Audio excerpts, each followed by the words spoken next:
Le bruit des casseroles résonnait dans la cuisine comme une symphonie chaotique. Thaïs Fontaine, 28 ans, tenait fermement son couteau de chef, ses mains expertes dansant au-dessus des légumes avec une précision qui trahissait des années de passion dévorante pour la gastronomie.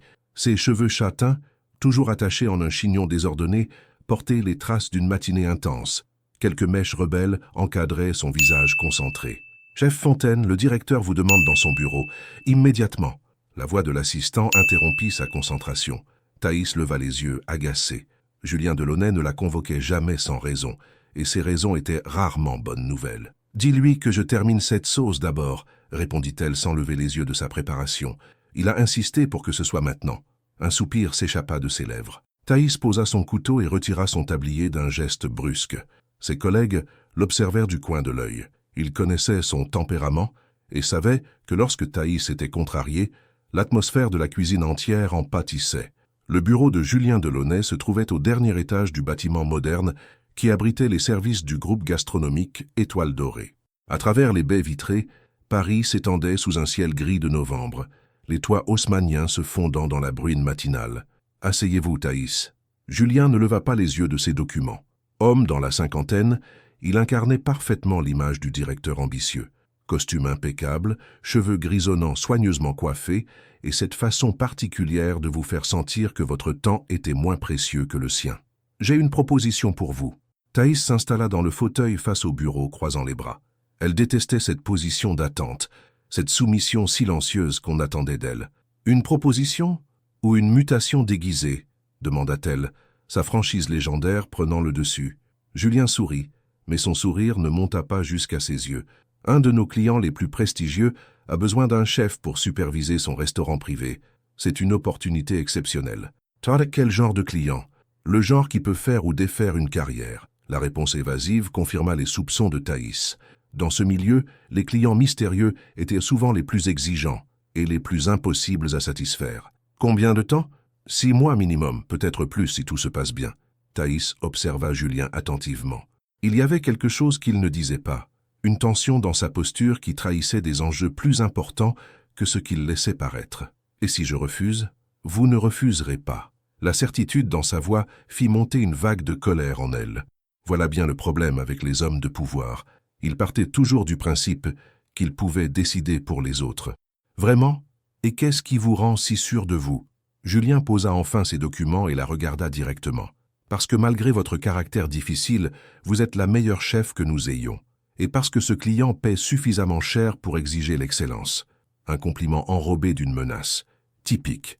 Thaïs se leva, marchant vers la fenêtre. En bas, les gens se pressaient sur les trottoirs, chacun poursuivant ses propres objectifs, ses propres rêves. Elle pensait à sa mère, Marguerite, qui avait abandonné ses ambitions d'écrivaine pour suivre un homme riche qui l'avait finalement quitté pour une version plus jeune d'elle-même. Cette image l'avait hantée toute sa vie, forgé sa détermination à ne jamais dépendre de personne. Qui est ce client? Quelqu'un qui apprécie la discrétion. Vous le rencontrerez demain. C'est tout ce que vous me dites. C'est tout ce que vous avez besoin de savoir pour l'instant. Thaïs serra les poings. Cette manie qu'avaient les puissants de distribuer les informations au compte-gouttes, comme si le reste du monde ne méritait que des miettes de vérité. Et mes projets ici, le nouveau menu que je développe, seront mis en attente. Bien sûr, ces créations, ces innovations culinaires, tout ce qui la passionnait vraiment, passait toujours au second plan dès qu'un client important claquait des doigts. J'ai le choix? Vous avez toujours le choix, Thaïs. Mais certains choix ont des conséquences. La menace était à peine voilée. Refuser cette mission reviendrait probablement à compromettre sa position dans l'entreprise et, par extension, sa carrière. Thaïs retourna vers son siège, l'esprit en ébullition. Depuis qu'elle avait intégré Étoile Dorée 3 ans plus tôt, elle s'était battue pour prouver sa valeur, pour démontrer que son talent surpassait largement celui de ses collègues masculins. Elle avait encaissé les remarques condescendantes, les sous-entendus, les tentatives de la cantonner au rôle secondaire. « Très bien, mais j'ai des conditions. » Julien haussa un sourcil, surpris par sa réaction. « Lesquelles? » Liberté totale sur les menus, pas d'ingérence dans mes choix culinaires, et une augmentation de 15%, 10%, 15%. Ou vous trouvez quelqu'un d'autre. Le silence s'étira entre eux. Julien pianotait sur son bureau, évaluant probablement les risques de sa proposition face à l'importance du client mystérieux. « D'accord, 15%. Thaïs hocha la tête, satisfaite d'avoir au moins remporté cette petite victoire. « Une dernière chose, ajouta Julien en se levant. Ce client, il n'est pas comme les autres. Il a ses exigences, ses particularités. Soyez professionnel. Je suis toujours professionnel. Soyez-le encore plus. » En quittant le bureau, Thaïs sentait un mélange d'appréhension et de curiosité l'envahir. Qui était donc ce client si mystérieux qu'il fallait la préparer psychologiquement à le rencontrer? Et pourquoi avait-elle l'impression que sa vie était sur le point de basculer dans une direction qu'elle n'avait pas choisie? Le lendemain allait apporter ses réponses. En attendant, elle avait une dernière soirée pour savourer sa routine familière, avant que tout ne change. Dans la cuisine, ses mains retrouvèrent instinctivement les gestes qui l'apaisaient. Couper, assaisonner, créer. Ses mouvements étaient sa méditation, son ancrage dans un monde qui tentait constamment de la déstabiliser. Demain, elle rencontrerait l'inconnu. Aujourd'hui, elle était encore elle-même, entièrement. L'adresse que Julien lui avait donnée menait à un hôtel particulier du 7e arrondissement, niché entre deux boulevards prestigieux. Thaïs observa la façade de pierre blanche, les balcons en fer forgé et les hautes fenêtres qui reflétaient le ciel matinal. Même de l'extérieur, l'élégance discrète du lieu respirait l'argent et le pouvoir. Elle ajusta sa veste noire et vérifia une dernière fois que ses cheveux étaient correctement attachés. Première impression, dernière chance. Elle connaissait les règles du jeu, même si elle détestait y jouer. La porte d'entrée s'ouvrit avant qu'elle n'ait le temps de sonner. Un homme d'âge mûr, impeccablement vêtu d'un costume sombre, l'accueillit avec un sourire poli mais distant. « Mademoiselle Fontaine, je présume.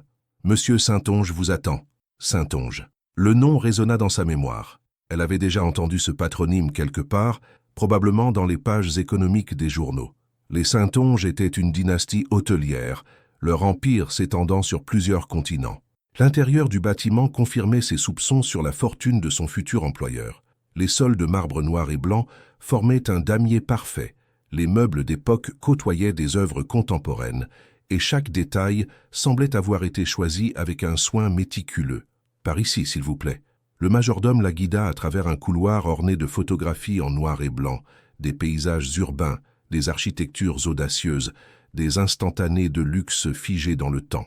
Thaïs remarqua l'absence totale de photos personnelles, de portraits de famille ou de souvenirs intimes. Tout était beau, froid et terriblement impersonnel. Ils s'arrêtèrent devant une double porte en acajou. Le majordome frappa délicatement. « Entrez !» La voix qui répondit était grave, posée, avec une autorité naturelle qui ne souffrait aucune contradiction. Thaïs inspira profondément et franchit le seuil. La pièce était un bureau aux proportions impressionnantes. Derrière un imposant meuble d'époque, dos à elle, un homme observait le jardin par la fenêtre. Il portait un costume gris anthracite parfaitement taillé, ses cheveux bruns légèrement grisonnants aux tempes étaient coupés avec précision. « Monsieur Saintonge ?»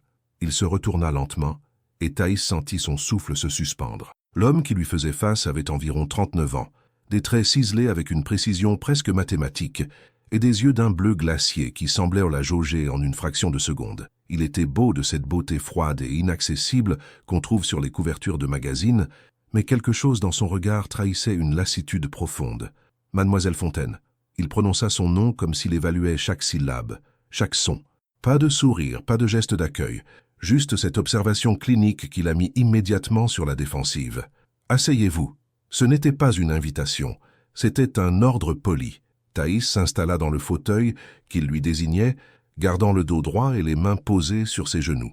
Elle refusait de se laisser impressionner par ce décorum d'apparat. « J'ai lu votre dossier. Parcours intéressant. » Il contourna son bureau et s'assit face à elle, croisant les doigts avec une précision mécanique. Tout chez lui respirait le contrôle, la maîtrise absolue de chaque geste, chaque expression. « Merci. » Ce n'était pas un compliment. La réplique claqua comme un fouet. Thaïs sentit ses joues s'empourprer légèrement, mais elle soutint son regard sans ciller. « Alors peut-être devriez-vous préciser votre pensée. » Un silence s'installa. Rémy Saintonge l'observait avec cette intensité dérangeante, comme s'il cherchait à percer tous ses secrets d'un seul regard. « Vous avez la réputation d'être difficile. J'ai la réputation d'être exigeante. Il y a une différence. » « Vraiment ? Éclairez-moi. » Thaïs se pencha légèrement vers l'avant, décidée à ne pas se laisser déstabiliser par ses manières glaciales. Être difficile, c'est créer des problèmes, là où il n'y en a pas. Être exigeante, c'est refuser la médiocrité quand on peut faire mieux. Pour la première fois depuis le début de leur échange, Quelque chose bougea dans l'expression de Rémi. Une étincelle d'intérêt, peut-être même d'amusement, traversa furtivement son regard. Intéressant. Et que pensez-vous de la loyauté? Qu'elle se mérite? Et de la discrétion? Qu'elle fait partie du professionnalisme? Et de l'obéissance?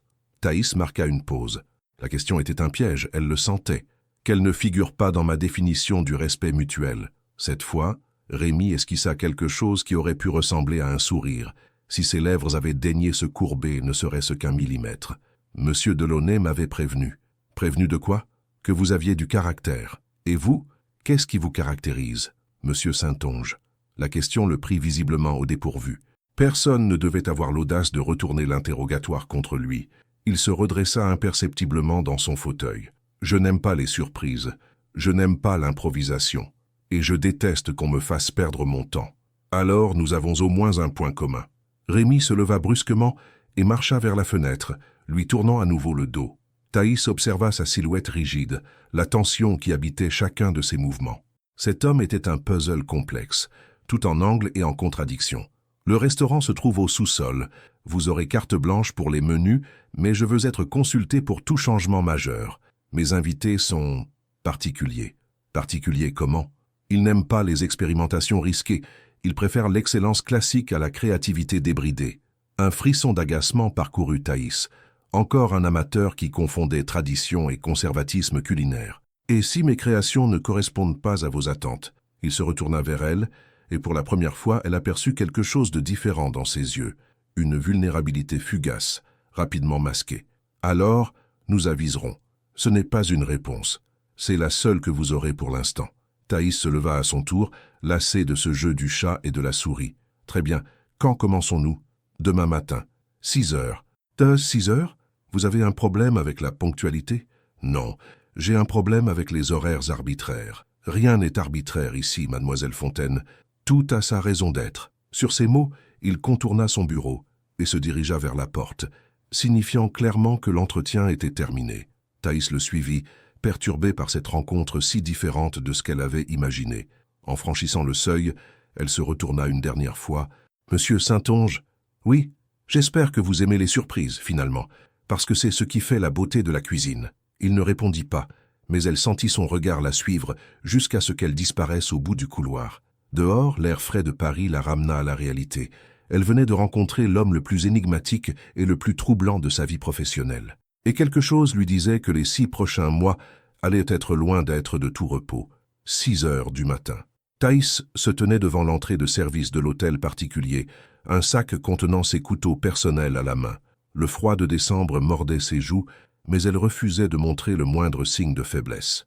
Si Rémi Saintonge pensait la déstabiliser avec ses horaires draconiens, il se trompait lourdement. Le majordome l'accueillit avec la même politesse distante que la veille et la guida vers un ascenseur discret qu'elle n'avait pas remarqué lors de sa première visite. La descente vers le sous-sol ne dura que quelques secondes, mais elle suffit à piquer sa curiosité. Lorsque les portes s'ouvrirent, Thaïs retint un souffle d'admiration.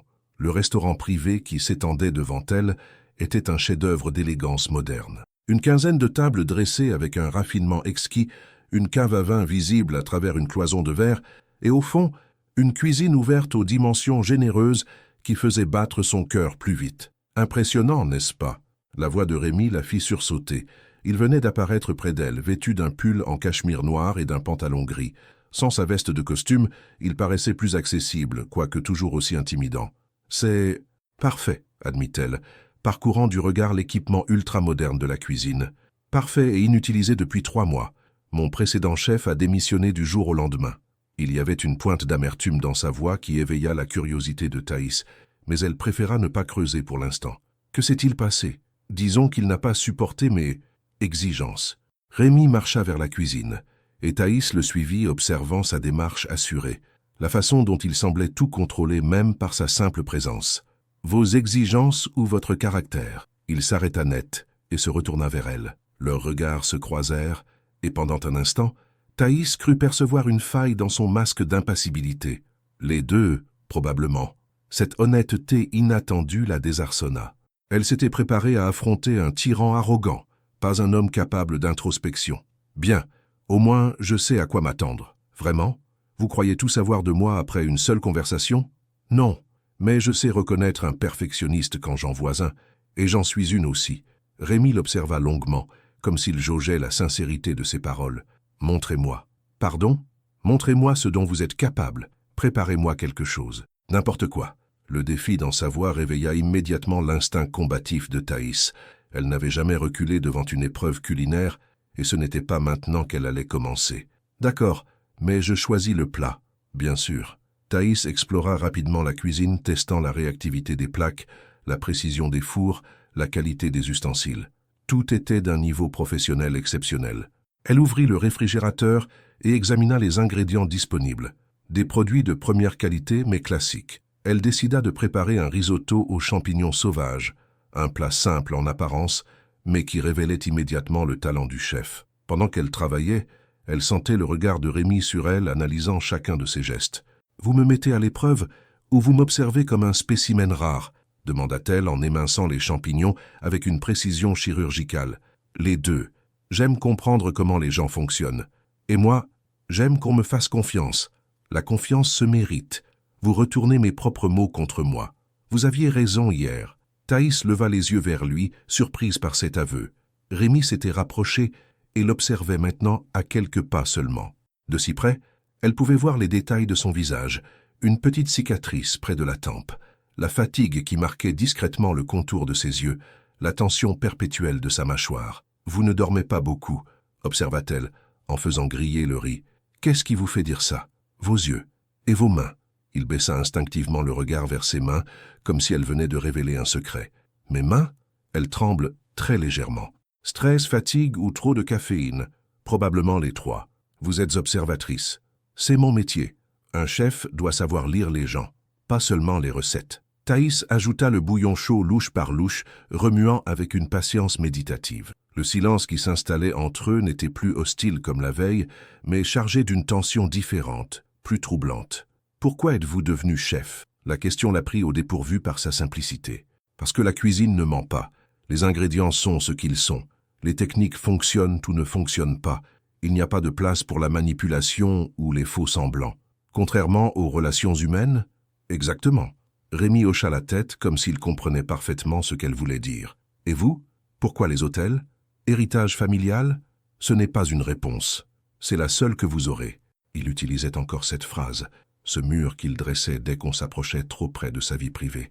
Thaïs continua de remuer son risotto, réfléchissant à cet homme complexe qui se tenait près d'elle. « Goûtez. » Elle lui tendit une cuillère du risotto fumant.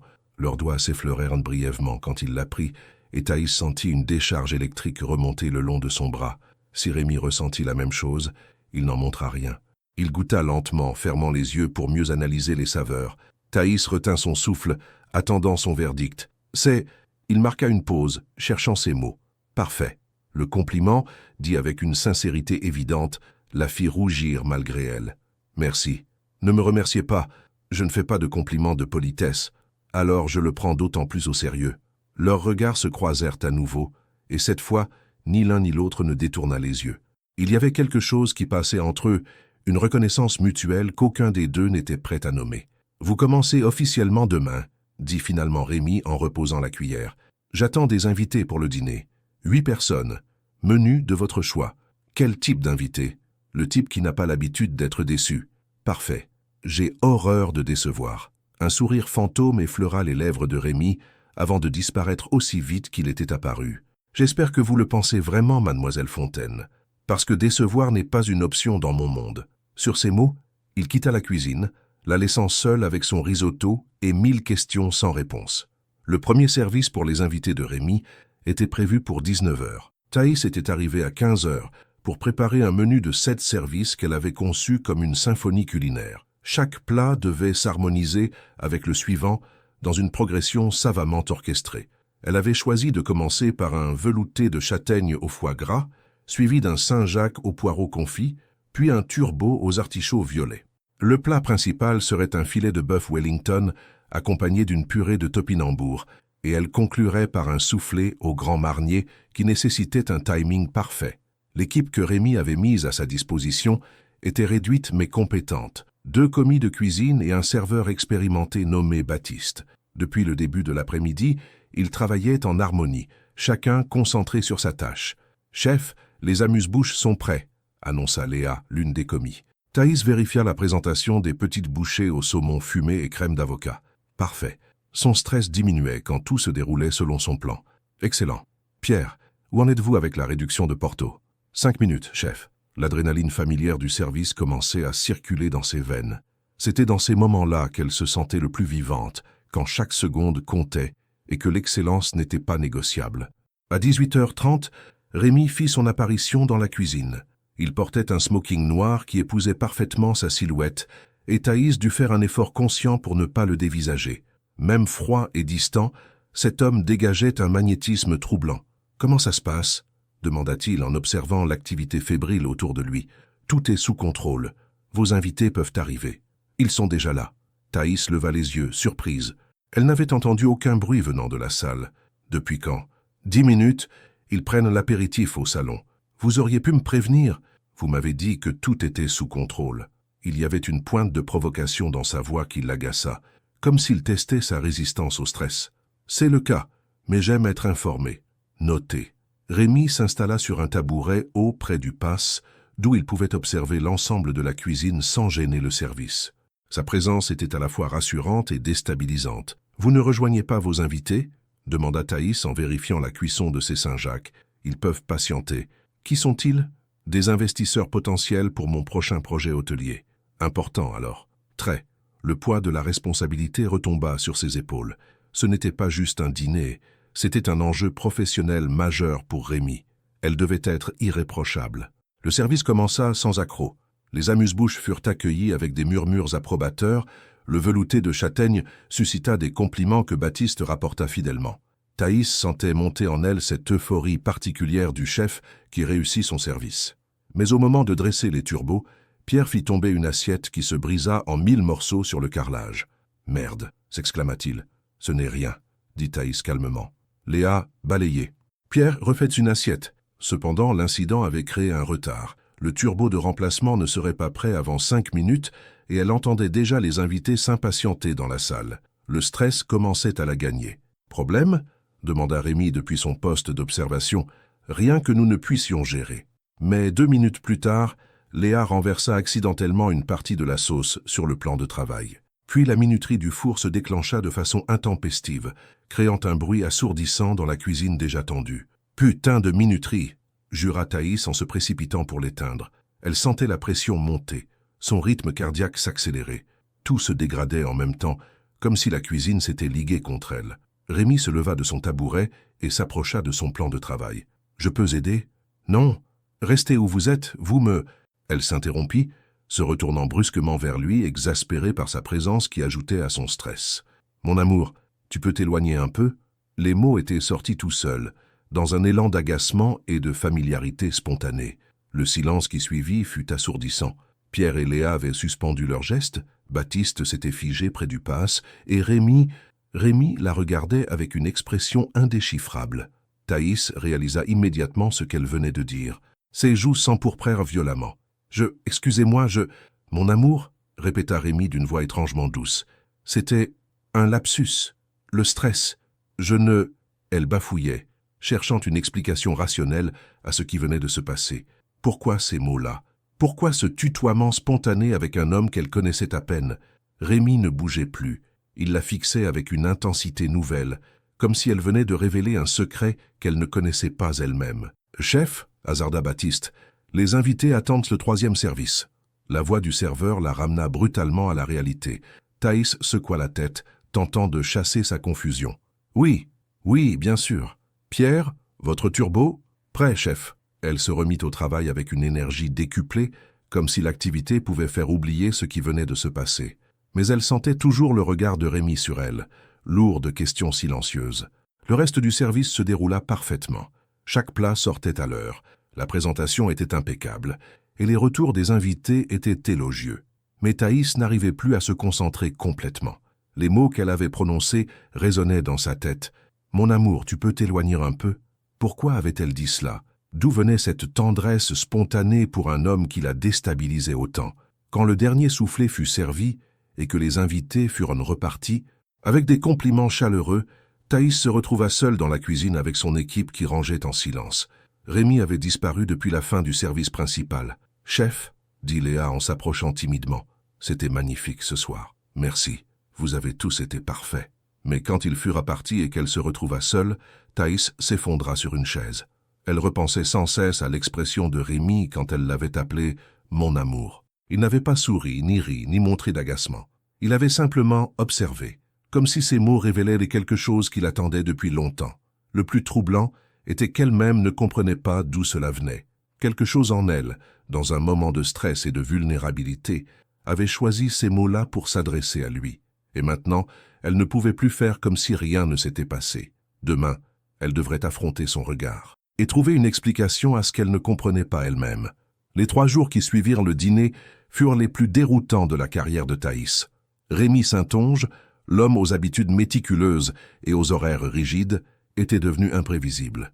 Le mercredi matin, elle l'avait trouvé dans la cuisine à 5h45, un quart d'heure avant son arrivée habituelle. Il inspectait les placards comme s'il découvrait les lieux pour la première fois. « Monsieur Saintonge, vous cherchez quelque chose ?» Il s'était retourné, l'air presque surpris de la voir. « Non, je vérifiais juste l'organisation. » Mensonge évident. En 3 mois de collaboration naissante, jamais il n'avait éprouvé le besoin de vérifier quoi que ce soit dans sa cuisine. Le jeudi, il avait débarqué pendant qu'elle préparait un déjeuner simple pour 2 convives, questionnant chacune de ses décisions culinaires. Pourquoi ce choix d'accompagnement? Parce qu'il se marie parfaitement avec le plat principal. Et cette cuisson? Parce que c'est ainsi qu'on révèle le meilleur de cet ingrédient. Intéressant.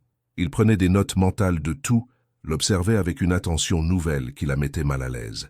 Ce n'était plus l'observation clinique du premier jour, mais quelque chose de plus personnel, de plus troublant. Le vendredi avait apporté son lot de surprises. Thaïs terminait la mise en place pour un dîner en tête-à-tête que Rémi devait avoir avec un partenaire d'affaires quand il était apparu avec un bouquet de fleurs fraîches. Pour la décoration de table, avait-il précisé en posant les pivoines blanches sur le comptoir. Vous n'aviez jamais fait ça avant. J'ai pensé que ce serait approprié. Mais le plus déconcertant était arrivé quand elle avait servi l'entrée. Un carpaccio de bœuf au copeaux de parmesan qu'elle avait agrémenté d'une vinaigrette à l'huile de truffe. C'est remarquable, avait-il dit spontanément en goûtant une bouchée restée dans la cuisine. Merci. Non, vraiment, c'est... Il avait marqué une pause, cherchant ses mots avec une attention inhabituelle. C'est comme si vous compreniez instinctivement ce que chaque ingrédient a à offrir. Compliment sincère, regard prolongé, puis il avait quitté la cuisine sans un mot de plus, la laissant avec des joues brûlantes et un cœur qui battait trop vite. Ce samedi matin, Thaïs était arrivée en avance, espérant avoir quelques heures de tranquillité pour préparer un menu expérimental. Elle voulait tester de nouvelles associations de saveurs, loin du regard scrutateur de Rémi, mais à 7 heures précises, elle l'entendit descendre l'escalier. « Vous êtes matinale aujourd'hui » dit-il en pénétrant dans la cuisine. Il portait un jean sombre et un pull gris, tenue plus décontractée qui le rendait paradoxalement plus accessible et plus dangereux pour sa tranquillité d'esprit. J'avais envie d'expérimenter. Montrez-moi. Ce n'était plus un ordre, c'était presque une demande. Thaïs hésita, puis décida de jouer franc jeu. J'essaie de créer un dessert qui mélange les influences méditerranéennes et nordiques. Quelque chose qui surprendrait vos invités habituels. Mes invités habituels n'aiment pas les surprises. Mais vous? La question lui échappa avant qu'elle puisse la retenir. Rémi la regarda longuement, et pour la première fois depuis l'incident du « mon amour », leurs yeux se croisèrent vraiment. Je commence à penser que les surprises ne sont pas forcément désagréables. Il s'installa sur son tabouret habituel et l'observa travailler. Thaïs sentait son regard sur chacun de ses gestes, mais ce n'était plus l'examen froid des premiers jours. Il y avait une qualité différente dans son attention, quelque chose qui ressemblait à de la fascination. « Vous avez grandi en cuisinant ?» demanda-t-il soudain. « Avec ma grand-mère, elle tenait une petite auberge en Provence. Vos parents ?» Thaïs marqua une pause dans son émincage de figues. « Ma mère est partie quand j'avais 12 ans, pour suivre un homme qui lui promettait une vie meilleure. Et votre père, absent depuis toujours. Elle ne savait pas pourquoi elle lui racontait cela. Ses confidences ne lui ressemblaient pas, surtout avec un homme qu'elle connaissait à peine. C'est pour ça que vous tenez tant à votre indépendance. » Ce n'était pas une question, c'était une constatation prononcée avec une compréhension qui la surprit. Probablement. Et vous, votre famille? Rémi se raidit imperceptiblement. Porte quand j'avais 16 ans. Accident de voiture. Je suis désolé. Il y a longtemps. Mais sa voix trahissait que le temps n'avait pas cicatrisé toutes les blessures. C'est pour ça que je contrôle tout. Oui, probablement. Cette honnêteté mutuelle créait entre eux une intimité nouvelle, dangereuse. Thaïs se concentra sur sa préparation, mélangeant miel de lavande et yaourt grec, ajoutant des éclats de pistache et des zestes de citron. « Goûtez », dit-elle en lui tendant une cuillère. Leurs doigts s'effleurèrent à nouveau, et cette fois, ni l'un ni l'autre ne feignit de ne rien ressentir. Rémi goûta lentement, fermant les yeux. « C'est quoi ?» Comme un souvenir d'été que je n'ai jamais eu. La poésie inattendue de sa description la bouleversa. Cet homme froid et calculateur venait de révéler une sensibilité qu'il gardait soigneusement cachée. « Vous n'avez jamais eu d'été heureux. » Pas depuis très longtemps. Le silence qui suivit était chargé d'émotions non dites. Thaïs comprenait maintenant pourquoi il était si rigide, si distant. Il se protégeait, comme elle. Rémi, elle avait prononcé son prénom sans s'en rendre compte, abandonnant le vouvoiement pour la première fois. Il tressaillit légèrement. « Vous venez de me tutoyer. Comme l'autre soir, le fameux éléphant dans la pièce. L'incident qu'ils évitaient soigneusement d'évoquer depuis 3 jours. C'était un accident. Vraiment ? Il s'était levé et s'approchait d'elle. Trop près, beaucoup trop près. Oui, bien sûr. Alors pourquoi est-ce que ça se reproduit ? Je ne sais pas. Moi, je crois que vous le savez très bien. Son souffle effleurait presque ses cheveux. Si elle se retournait maintenant, leurs visages se retrouveraient à quelques centimètres l'un de l'autre. « Monsieur Saintonge, Rémi. Vous venez de m'appeler Rémi. C'était encore un accident. Thaïs. » Son prénom dans sa bouche sonnait différemment. Plus doux, plus intime. La sonnette de l'entrée retentit soudain, brisant le moment. Rémi recula d'un pas, retrouvant instantanément sa composure. « J'attends quelqu'un. » Il quitta la cuisine, la laissant tremblante et confuse. Quelque chose était en train de changer entre eux, quelque chose qu'elle ne maîtrisait plus. Et cela la terrifiait autant que cela l'attirait. Thaïs resta immobile dans la cuisine, le cœur battant à tout rompre. L'écho des pas de Rémi dans l'escalier résonnait encore, mêlé aux voix étouffées qui provenaient maintenant du salon. Elle reconnut la tonalité grave de Rémi, mais l'autre voix lui était inconnue, féminine, mélodieuse, avec un accent parisien sophistiqué.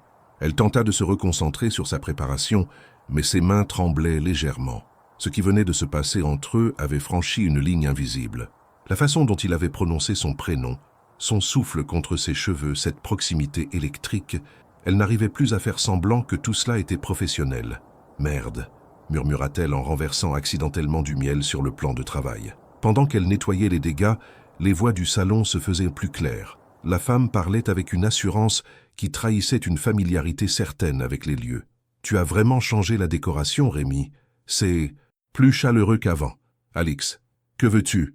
Alix. » Ce nom provoqua une réaction instinctive chez Thaïs, un pincement désagréable qu'elle ne voulait pas analyser. Elle se rapprocha discrètement de la porte de la cuisine, tendue malgré elle. « Je ne peux pas simplement rendre visite à mon ex-mari. » Ex-mari. Les mots résonnèrent dans l'esprit de Thaïs comme une révélation désagréable. Rémi avait été marié. Bien sûr qu'il avait été marié. Un homme comme lui, à son âge, avec sa fortune. Mais pourquoi cette information lui faisait-elle si mal ? « Nous nous sommes tout dit il y a 2 ans, Alix. »« Vraiment ? Parce que moi, j'ai l'impression qu'il reste encore des choses à clarifier. » Le ton d'Alix était devenu plus intime, presque enjôleur. Thaïs serra les poings, agacée par sa propre réaction. Qu'est-ce que cela pouvait bien lui faire ? « Si tu veux récupérer le reste de tes affaires, dis-le-moi. Je demanderai à Baptiste de les faire porter. Ce n'est pas pour mes affaires que je suis venu. » Un silence s'installa. Thaïs retenait son souffle, partagé entre l'envie de fuir cette conversation qui ne la regardait pas et le besoin maladif d'entendre la suite. « J'ai appris que tu avais engagé une nouvelle chef. » En effet, une femme. « Et alors ? » ?»« Rien. Je trouve juste intéressant. Toi qui détestais voir des inconnus dans ta cuisine. » Nouvelle pointe au cœur. Rémi détestait les inconnus dans sa cuisine ? Alors pourquoi passait-il autant de temps avec elle ? Pourquoi ces questions personnelles, ces regards prolongés, cette tendresse naissante qu'elle croyait percevoir? Les temps changent. Vraiment ? Le grand Rémi Saintonge accepterait-il enfin de changer ? Il y avait de l'amertume dans la voix d'Alix, mais aussi quelque chose qui ressemblait à de l'espoir. « Que veux-tu, Alix ? » ?»« Te parler. Vraiment te parler. Pas comme la dernière fois où tu m'as mise dehors sans même m'écouter. Tu m'as trompé pendant 6 mois avec mon associé. Qu'y avait-il à écouter ? » La brutalité de la révélation fit sursauter Thaïs. Elle commençait à comprendre les blessures cachées de Rémi, sa méfiance, ses murs infranchissables. C'était une erreur. J'étais perdu. Tu étais toujours absent, toujours en voyage, toujours en train de construire l'empire que tu voulais partager. Ça, ce n'était pas ce que je voulais. Je voulais un mari, pas un patron. Et moi, je voulais une épouse, pas une enfant capricieuse. Le silence qui suivit était lourd de rancœur accumulée. Thaïs se sentait honteuse d'épier cette conversation privée, mais elle ne pouvait plus bouger. Rémi, j'ai eu tort, je le reconnais. Mais nous avons été heureux, non? Au début. Le début ne justifie pas la fin, Alix. Et si nous pouvions recommencer? Thaïs sentit son estomac se nouer. Recommencer?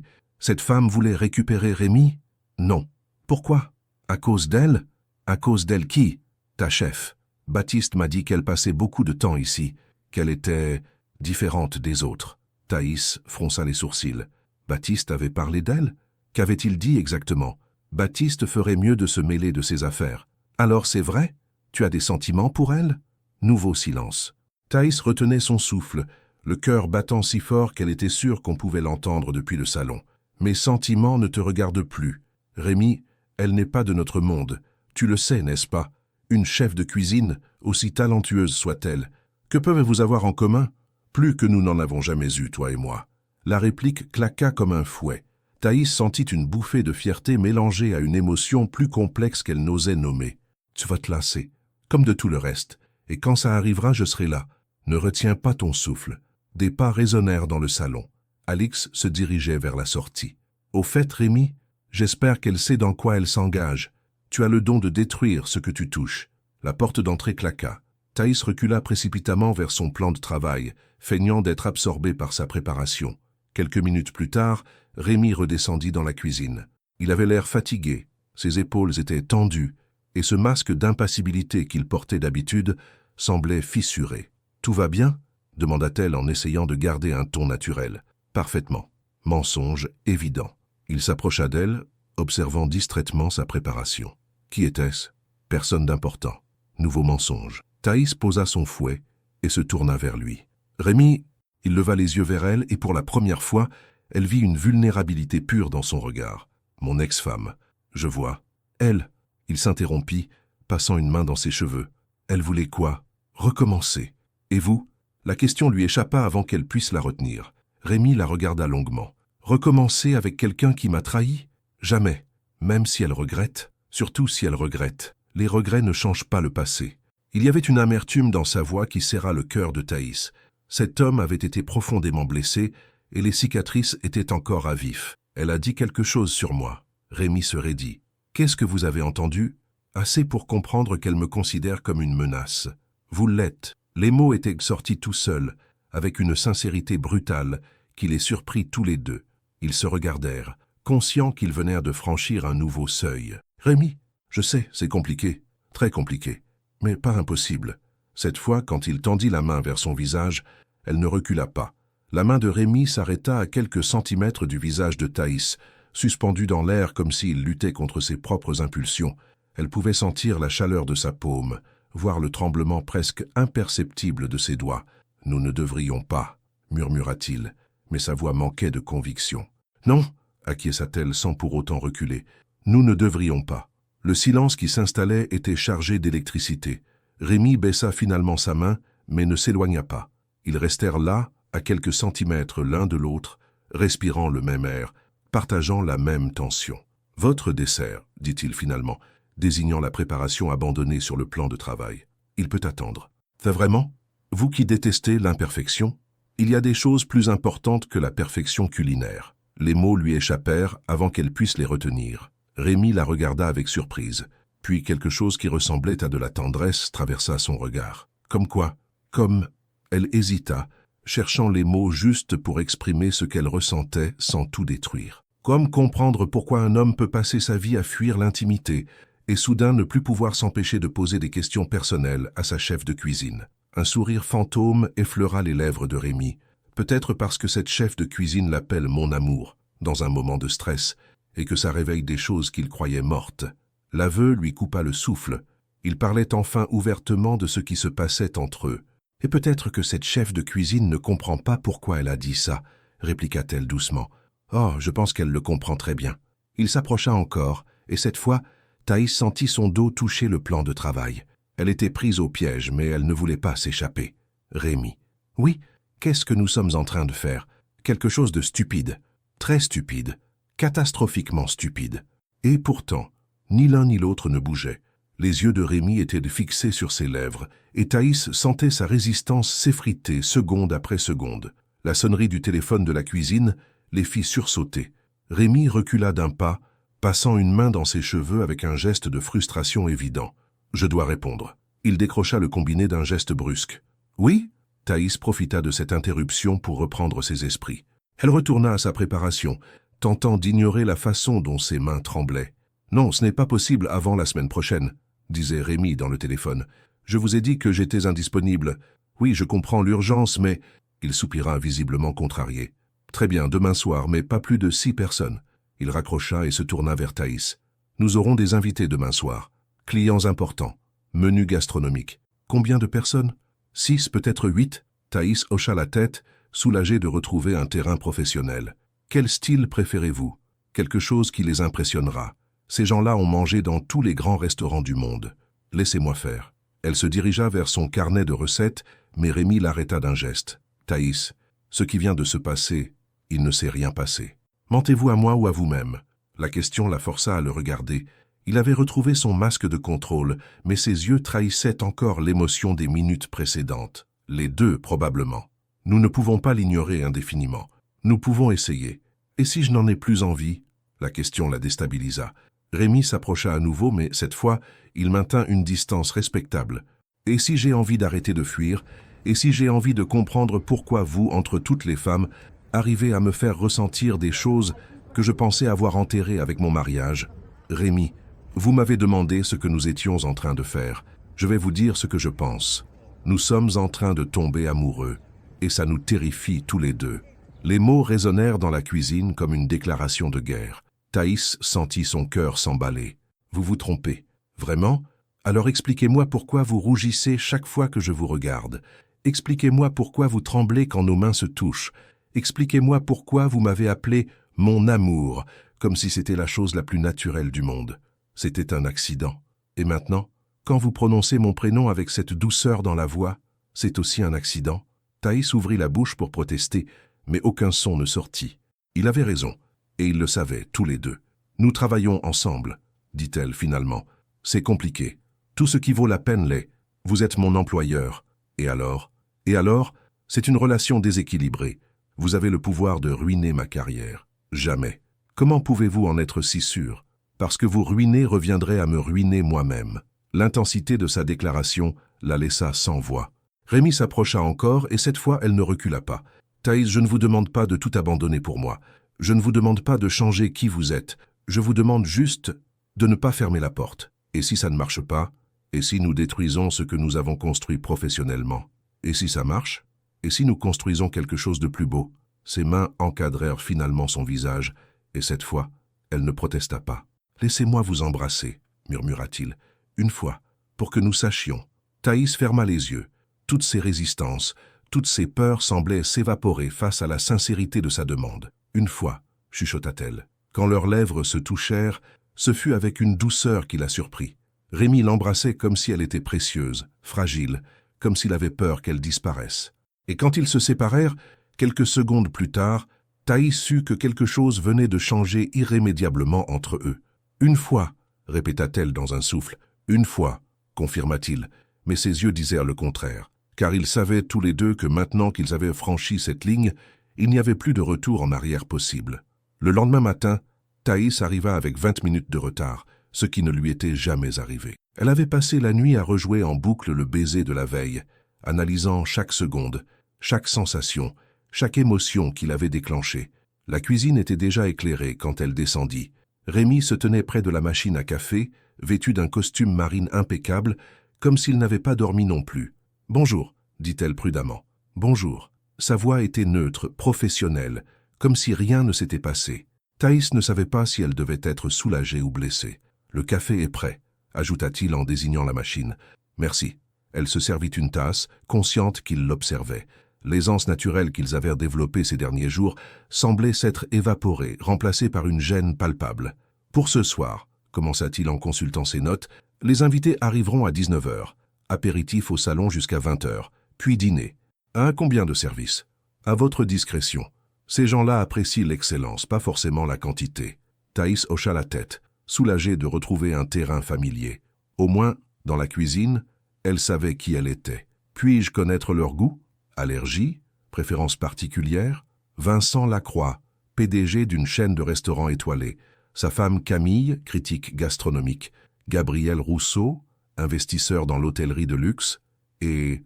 il marqua une pause, semblant hésiter. Et Julien Delaunay. Thaïs faillit lâcher sa tasse. Julien, son patron direct chez Étoile Dorée.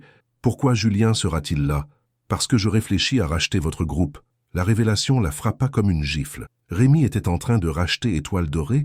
Cela changeait tout, absolument tout. Depuis quand? Les négociations ont commencé il y a 3 mois. Avant même que je vienne travailler ici? Oui. Les pièces du puzzle se mettaient en place dans l'esprit de Thaïs, formant une image qu'elle n'aimait pas du tout. C'est pour ça que Julien m'a envoyé ici. Pas pour mes compétences, mais parce que j'étais un cadeau pour faciliter les négociations. Thaïs, répondez-moi.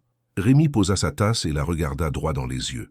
Au début, peut-être. Julien pensait que vous pourriez influencer ma décision. Savez-vous, qu'est-ce que vous pensiez? Que c'était une stratégie pathétique et insultante, pour vous comme pour moi. Mais vous m'avez quand même engagé, parce que votre réputation parlait pour vous, pas parce que Julien vous utilisait comme appât. Thaïs sentit une vague de nausée la submerger. Tout ce qu'elle avait construit, tout ce qu'elle croyait avoir mérité, ce n'était qu'une transaction commerciale déguisée. Mon Dieu, murmura-t-elle en s'appuyant contre le plan de travail. Thaïs, écoutez-moi. Non, vous écoutez-moi. Elle se retourna vers lui, les yeux brillants de colère. Vous savez ce que je déteste le plus au monde? Être manipulé, être utilisé, avoir l'impression que mes choix ne m'appartiennent pas. Ce n'est pas ce qui s'est passé. Vraiment? Hier soir, quand vous m'avez embrassé, c'était quoi? Une prime pour service rendu? La gifle de ces mots le fit reculer comme si elle l'avait physiquement frappé. Comment pouvez-vous dire ça? Parce que je ne sais plus quoi penser, parce que tout ce que je croyais comprendre vient de s'effondrer. Les larmes de rage montaient dans ses yeux, mais elle refusait de les laisser couler devant lui. Thaïs, il tendit la main vers elle, mais elle s'écarta. Ne me touchez pas. Ce qui se passe entre nous n'a rien à voir avec les affaires. Comment puis-je le savoir? Comment puis-je faire la différence? Le silence qui suivit était chargé de douleur. Rémi semblait chercher les mots justes, mais ils ne venaient pas. Le dîner de ce soir, dit finalement Thaïs d'une voix froide, c'est un test pour voir si je vous suis suffisamment dévoué pour impressionner vos associés? Non, c'est un dîner d'affaires important, point final. C'est moi, j'y suis quoi? La chef talentueuse ou la maîtresse complaisante? Arrêtez, répondez-moi. Vous êtes la femme dont je suis en train de tomber amoureux, explosa-t-il. Voilà ce que vous êtes. La déclaration résonna dans la cuisine comme un coup de tonnerre. Ils se regardèrent, haletants, conscients que quelque chose venait encore de changer entre eux. Ça ne change rien, dit Thaïs plus doucement. Ça ne change rien au fait que j'ai été manipulé depuis le début. Leur prouvez-leur qu'ils se sont trompés. Comment? En montrant ce soir que vous êtes bien plus que ce qu'ils imaginaient, en étant si brillante, si exceptionnelle, qu'ils comprendront qu'ils n'auraient jamais pu vous utiliser parce que vous leur êtes supérieur. Malgré sa colère, Thaïs sentit quelque chose remuer en elle, une fierté blessée peut-être, ou simplement le désir de prouver sa valeur. Et après, que se passera-t-il après ce dîner? Je ne sais pas. Au moins il était honnête. Si vous rachetez Étoile Dorée, je démissionne. Pourquoi? Parce que je refuse d'être votre employé ET, votre quoi que nous soyons. Et si je ne rachète pas? Alors peut-être que nous pourrons voir où nous mène tout ça. Rémi la regarda longuement. Vous me demandez de renoncer à un rachat de plusieurs millions d'euros pour vous. Je ne vous demande rien. Je vous dis juste quelles sont mes limites. Et si je le fais, si je renonce à ce rachat, alors j'aurai peut-être une raison de vous faire confiance. Et mon baiser d'hier soir, ce n'était pas suffisant. Thaïs sentit son cœur se serrer. Le baiser, elle en gardait encore le goût sur ses lèvres. Les baisers mentent parfois, les actes, jamais. Rémi hocha la tête, comme s'il comprenait enfin l'enjeu véritable de cette conversation. Très bien. Alors ce soir, observez mes actes et décidez si je mérite une chance. Sur ces mots, il quitta la cuisine, la laissant seule avec ses doutes, ses espoirs et la préparation du dîner le plus important de sa carrière. Car elle commençait à comprendre que ce qui se jouerait ce soir ne serait pas seulement professionnel, ce serait l'avenir de son cœur. À 19h précises, les invités commencèrent à arriver. Depuis la cuisine, Thaïs entendait les voix qui se mêlaient dans le salon. Celle de Julien qu'elle reconnaissait, d'autres plus inconnues, et celle de Rémi qui orchestrait les présentations avec son aisance habituelle. Elle avait choisi de préparer un menu qui raconterait une histoire, celle d'un voyage culinaire de la Provence à la Bretagne, en passant par les terroirs les plus nobles de France. Chaque plat était une déclaration d'intention, une preuve de son savoir-faire. « Chef, il passe à ta table », annonça Baptiste en entrant dans la cuisine. Thaïs hocha la tête, vérifiant une dernière fois la présentation de ses amuse-bouches. 3 petites créations qui devaient donner le ton. Une quenelle de brandade de morue sur toast de pain de seigle, un macaron salé aux chèvres et miel de châtaignier, et une cuillère de gazpacho de tomates anciennes. « Service », dit-elle simplement. Pendant que Baptiste servait le premier temps, Thaïs se concentrait sur la préparation du plat suivant. Mais une partie de son attention restait tendue vers les bruits qui venaient de la salle. Elle entendait les murmures approbateurs, les compliments étouffés. « Exceptionnel, ces amuse-bouches », disait une voix féminine qu'elle ne reconnaissait pas. « D'où vient votre chef, Rémi ?»« Du groupe Étoile Dorée, une découverte récente. » Le terme « découverte » la fit grimacer, comme si elle était un objet qu'on venait de déterrer. « Julien, vous nous cachez vos meilleurs éléments », reprit la voix. « Thaïs Fontaine est effectivement particulière », répondit Julien avec une intonation que Thaïs n'aimait pas du tout. Elle serra les poings, se concentrant sur l'émulsion de son beurre blanc. Particulière. Encore un de ces mots qui ne voulaient rien dire et tout sous-entendre à la fois. Le second service, un velouté de potimarron aux châtaignes et tuiles de parmesan, fut accueilli avec le même enthousiasme. Puis vint le Saint-Pierre aux algues bretonnes, accompagné d'un risotto à l'encre de sèche qui teintait l'assiette d'un noir profond, ponctué par la blancheur nacrée du poisson. Remarquable technique, commentait maintenant une voix masculine. Cette sauce, comment fait-elle pour équilibrer le iodé et le terrestre? Je pense que notre chef a des secrets, répondit Rémi. Il y avait quelque chose dans sa voix, une fierté contenue qui réchauffait le cœur de Thaïs malgré elle. Baptiste reparut dans la cuisine, avec les assiettes vides. « Ils sont conquis, chef. Monsieur Lacroix a demandé qui vous étiez 3 fois, et Madame Rousseau veut connaître votre formation. Parfait. Le plat principal? Dans 5 minutes. » Thaïs dressa ses pièces de veau aux morilles, nappées d'une sauce au vin jaune qui avait demandé 3 heures de réduction. L'accompagnement, un gratin dauphinois revisité et des légumes de saison glacés au miel, complétait l'harmonie de l'assiette. Mais au moment où Baptiste s'apprêtait à servir, elle entendit une conversation qui la figea. « Rémi, soyons francs », disait une voix qu'elle identifia comme celle de Lacroix. « Ce rachat d'Étoile Dorée, c'est vraiment stratégique ou c'est personnel? Qu'est-ce qui vous fait dire ça? Julien nous a parlé de votre chef. Visiblement, vous avez développé un intérêt particulier pour elle. » Thaïs sentit son sang se glacer. Julien avait parlé de quoi exactement? Vincent, vous insinuez quoi? La voix de Rémi était devenue froide. Rien de mal. Simplement, les affaires et les sentiments, on sait tous comment ça finit. Regardez ce qui est arrivé à Bertrand avec sa comptable. Un scandale terrible. Mes décisions d'investissement ne dépendent pas de mes sentiments personnels. Bien sûr, mais avouez que la coïncidence est troublante. Vous engagez une chef, elle vous plaît, et soudain vous voulez racheter son groupe. La chronologie est exactement inverse, répliqua Rémi sèchement. Les négociations pour Étoile Dorée ont commencé bien avant que je rencontre Mademoiselle Fontaine. Et certes, mais maintenant qu'elle travaille pour vous? Un silence pesant s'installa. Thaïs retenait son souffle, attendant la réponse de Rémi. Maintenant, je me demande si ce rachat est encore nécessaire. La phrase tomba comme une bombe. Julien réagit immédiatement. Comment ça? Rémi, nous avons un accord de principe. Nous avons des discussions, rien n'est signé.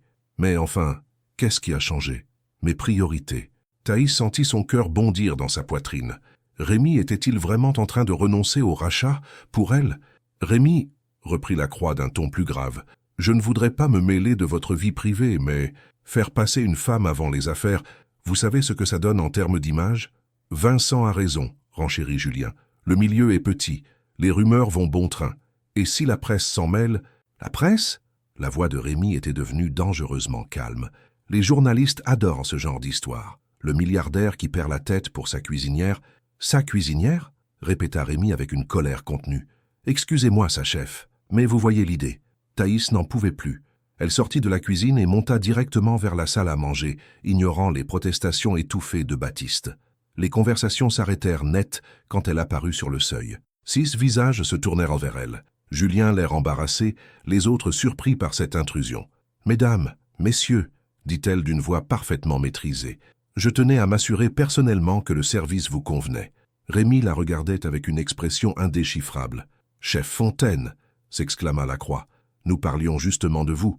Ce repas est extraordinaire. Merci. J'espère que les rumeurs sur ma cuisine sont plus flatteuses que celles sur ma vie privée. » Le malaise fut immédiat. Julien pâlit visiblement. « Thaïs !» commença-t-il. « Oh, ne vous inquiétez pas, Julien. Les rumeurs, ça fait partie du métier. Comme la discrétion, d'ailleurs. » Elle sourit, mais ses yeux lancèrent des éclairs. « Le dessert sera servi dans 15 minutes. J'espère qu'il vous plaira autant que les discussions qu'il vous inspire. » Sur ces mots, elle tourna les talons et redescendit dans sa cuisine, laissant derrière elle un silence de plomb. La guerre était déclarée. Le scandale éclata 3 jours plus tard. Thaïs découvrit l'article en ouvrant son téléphone le matin. Le milliardaire et sa cuisinière, quand l'amour dicte les affaires. Sa photo, prise à son insu en sortant de l'hôtel particulier, s'étalait à côté de celle de Rémi en première page d'un magazine People. L'article était venimeux. On y décrivait leur liaison secrète.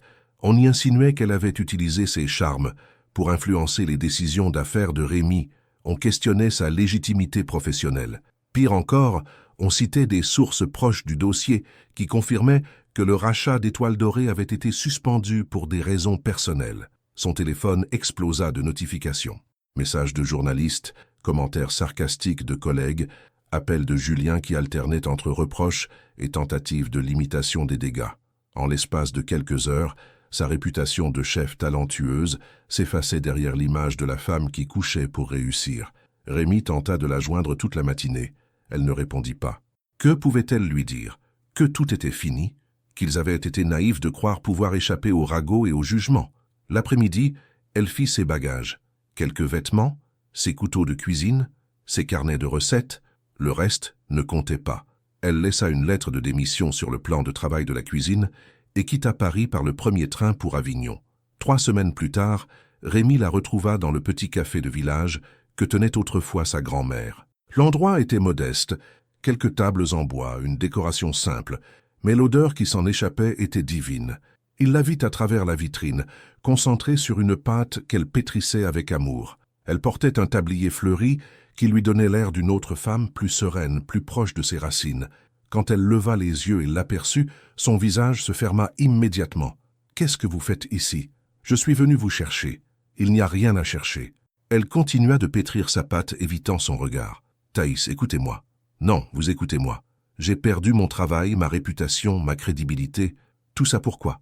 Pour des sentiments que nous n'aurions jamais dû laisser naître. Vous n'avez rien perdu, vous avez choisi de partir. Parce que rester aurait été encore pire. » Elle posa brutalement sa patte sur le plan de travail. « Vous croyez que j'allais accepter de devenir la maîtresse officielle du grand Rémi Saintonge? D'être réduite à ça pour le reste de ma vie? Ce n'est pas ce que vous étiez. C'est ce que le monde a vu. » Rémi s'approcha du comptoir. « Le monde se trompe, et vous le savez. Ça ne change rien. Ça change tout, parce que moi, je sais qui vous êtes vraiment. » Il marqua une pause, cherchant les mots justes. « Vous êtes la femme qui m'a appris que la perfection n'était pas dans le contrôle, mais dans l'authenticité. Celle qui m'a fait comprendre que certaines choses valent plus que l'argent et le pouvoir. Rémi, vous vous souvenez? Quand vous m'avez appelé mon amour ce soir-là, Thaïs sentit ses joues s'empourprer. Vous aviez raison. C'était exactement ce que je ressentais à ce moment-là, ce que je ressens encore maintenant. Ça ne peut pas marcher. Car pourquoi? Parce que nous sommes trop différents. Parce que votre monde et le mien, il n'y a pas votre monde et mon monde. Il n'y a que nous, ici, maintenant, sans les costumes, sans les conventions, sans les regards des autres. » Il contourna le comptoir et se planta face à elle. « Je n'ai pas racheté Étoile Dorée. J'ai même rompu toutes les négociations. Pourquoi? Parce que vous aviez raison. Certains choix définissent qui nous sommes vraiment. Et je choisis vous. Et votre empire, vos affaires, continueront sans ce rachat. Mais moi, je ne peux plus continuer sans vous. » Thaïs sentit ses résistances s'effriter une à une. Et si les journalistes reviennent? Et si les rumeurs reprennent? Alors nous leur montrerons que leur version de l'histoire est fausse, que ce qui nous unit est plus fort que leurs mensonges. Il prit ses mains dans les siennes. « Thaïs, je ne vous demande pas de renoncer à qui vous êtes. Je vous demande de construire quelque chose de nouveau avec moi, quelque chose de vrai. » Pour la première fois depuis des semaines, elle laissa ses larmes couler librement. « J'ai eu si peur, moi aussi, mais maintenant, je n'ai plus peur. Qu'est-ce qu'on fait? On recommence. Différemment. Sans masque. Quand il l'embrassa, ce fut avec la même douceur que la première fois, mais aussi avec une certitude nouvelle. Ils avaient traversé la tempête et choisi de rester ensemble. Dehors, le soleil de Provence baignait les oliviers d'une lumière dorée. Et dans ce petit café perdu au cœur de la France, deux cœurs blessés apprenaient enfin à aimer sans avoir peur. Parfois, les mots les plus vrais échappent quand on s'y attend le moins. Et c'est là que commence l'amour véritable. 18 mois plus tard, le petit café provençal bourdonnait d'activité. À travers les grandes fenêtres ouvertes, on pouvait voir les touristes déambuler dans les ruelles pavées du village, attirés par les parfums qui s'échappèrent de la cuisine. Thaïs essuyait ses mains sur son tablier, observant avec satisfaction la salle comble. Ce qui avait commencé comme un refuge était devenu une destination gastronomique réputée. Les guides culinaires parlaient déjà du petit bijou caché de Provence, et les réservations s'étendaient sur plusieurs semaines. « Table 6 demande le chef », annonça Louise, la jeune serveuse qu'elle avait embauchée au printemps. Thaïs sourit. Depuis qu'elle avait repris le café de sa grand-mère, elle avait gardé cette tradition du contact direct avec ses clients. Ici, pas de barrière entre la cuisine et la salle, pas de protocole rigide. Elle traversa la salle et s'arrêta devant une table où un couple âgé l'attendait avec des sourires rayonnants. « Madame Fontaine !» s'exclama la dame. « C'est notre 3e visite, et à chaque fois, c'est encore meilleur. »« Vous nous gâtez », répondit Thaïs chaleureusement. « Cette ratatouille, mon mari prétend qu'elle est meilleure que celle de sa mère. Ne le répétez surtout pas à ma belle-mère, » plaisanta l'homme. Ils rirent ensemble, et Thaïs sentit cette chaleur familière qui l'envahissait à chaque fois qu'elle voyait ses clients heureux. C'était ça, sa vraie réussite. Pas les étoiles ou la reconnaissance des guides, mais ses sourires sincères. « Chef !» La voix de Rémi la fit se retourner. Il venait de pousser la porte du café, encore vêtu de son costume de travail, mais avec cette décontraction qu'il avait apprise au contact de la vie de village. « Monsieur Saintonge !» s'exclama Louise avec ce petit sourire qu'elle arborait toujours quand il arrivait. Rémi salua quelques clients. Il était devenu une figure familière du village, avant de rejoindre Thaïs près du comptoir. « Comment s'est passée ta journée ?» demanda-t-elle en l'embrassant. « 3 réunions, 2 conférences téléphoniques et une envie folle de te retrouver. » Il avait acheté une maison à 20 minutes du village, d'où il gérait ses affaires en télétravail 3 jours par semaine. Les 2 autres jours, il se rendait à Paris, mais il rentrait toujours le soir même. « J'ai une surprise pour toi », dit-il en sortant une enveloppe de sa veste. Thaïs l'ouvrit avec curiosité. À l'intérieur, une coupure de presse récente du Figaro. L'article s'intitulait « Quand l'excellence quitte les palaces pour la Provence. Portrait de Thaïs Fontaine. » Ils ont écrit un article positif, s'étonna-t-elle. Lisse. L'article était un portrait flatteur qui décrivait son parcours, son talent, sa réussite entrepreneuriale. Plus une seule mention de leur relation passée, plus aucune insinuation malveillante. Juste la reconnaissance d'une chef exceptionnelle qui avait choisi de créer quelque chose d'authentique. La vérité finit toujours par l'emporter, murmura Rémi. Tu crois? J'en suis sûr, regarde-nous. Il avait raison. Leur histoire avait commencé dans les malentendus et les conventions sociales, mais elle s'épanouissait maintenant dans la simplicité et l'authenticité. Au fait, dit Thaïs en glissant l'article dans sa poche, Madame Rousseau m'a appelé ce matin. Elle organise un dîner de famille et voudrait que je cuisine chez elle. Tu vas accepter? Je lui ai dit que mes services étaient très chers maintenant. Et elle a dit qu'elle payerait n'importe quel prix pour retrouver le goût de mon risotto. Rémi éclata de rire. Ce fameux risotto, celui du premier jour, celui-là même. Ça, tu vas lui faire payer cher un souvenir d'été qu'elle n'a jamais eu. Thaïs sourit, se rappelant ces mots qu'il avait prononcés des mois plus tôt. Non, je vais lui cuisiner de nouveaux souvenirs. C'est ça, mon vrai talent. En fin de soirée, quand le dernier client fut parti et que Louise eut fini de nettoyer, Thaïs et Rémi s'installèrent sur la terrasse du café. Le village s'endormait doucement, baigné par la lumière dorée du couchant. « Aucun regret ?» demanda Rémi en prenant sa main. « Aucun. Et toi, comment pourrais-je regretter d'avoir trouvé l'amour, même si ça t'a coûté quelques millions? L'amour n'a pas de prix. » Dans le silence qui suivit, ils entendirent les cigales chanter, le bruit lointain d'une fontaine, et leur cœur battre au même rythme. Parfois, les plus belles histoires commencent par un malentendu et finissent par une évidence. Parfois, il suffit de 2 mots échappés. « Mon amour » pour changer une vie entière. Fin. Avez-vous déjà vécu un moment comme celui de Thaïs, quand un mot s'est échappé de votre cœur avant que votre esprit puisse le censurer? Peut-être un « je t'aime » murmuré au mauvais moment. Ou une tendresse intime dite à quelqu'un que vous connaissiez à peine. Ces lapsus révèlent-ils nos sentiments les plus vrais? Racontez-nous dans les commentaires quel a été le mot ou la phrase qui vous a échappé et qui a tout changé dans votre vie amoureuse. Votre participation sur la chaîne est très importante. Merci de laisser votre opinion dans les commentaires. Merci d'avoir regardé. Vos réactions sont très importantes pour notre travail. Laissez-nous un commentaire pour nous dire ce que vous pensez et d'où vous regardez. N'oubliez pas de vous abonner à la chaîne et d'activer les notifications pour ne rien manquer.